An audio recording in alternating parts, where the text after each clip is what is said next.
So this is the little mini belt sander that I just bought, about £30. It's a Chinese delivery, and it comes pretty much well assembled. This is the 20mm belt version, and it's even got the belt pre-mounted. So really nice construction actually, pretty solid aluminium. You can see the belts and the pulleys. And a little table to adjust for the angle. Oh, we've got a little admirer. Yep, get out of the way, quick. So in the package there is also a power supply, and it comes with a UK adapter. Pretty standard sort of kettle lead. It's like the power brick, and it's got a speed selector on the side.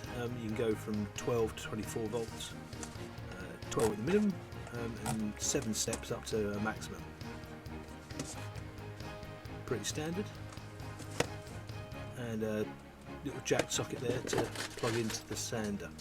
Also comes with 10 belts, different ranges of grip, and as you can see, 20mm. I think it's much better, this version, than the 10mm.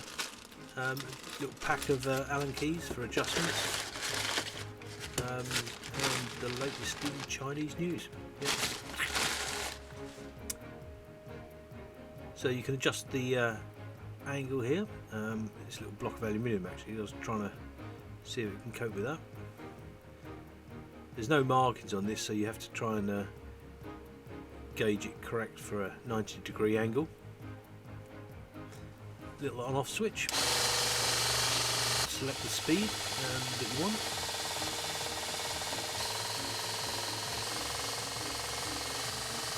And away you go. Runs quite nicely actually. It's a little bit loud. Needs to apply. It's just a belt that was originally fitted with.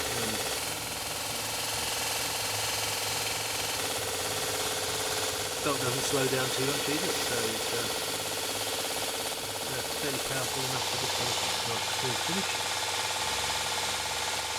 Quite impressive really for such a cheap little unit. So, a little play here just with some angled corners on. Let's see what it would go like with aluminium actually, and kind of works. Probably different grip. So all in all, I think this is a pretty good purchase. It's obviously not as good as a full-size belt sander, but it's just for something to use modelling work and finishing off things. It's really useful. That's how you adjust the belts, by the way. Belt tension anyway. That's it. Thanks for watching.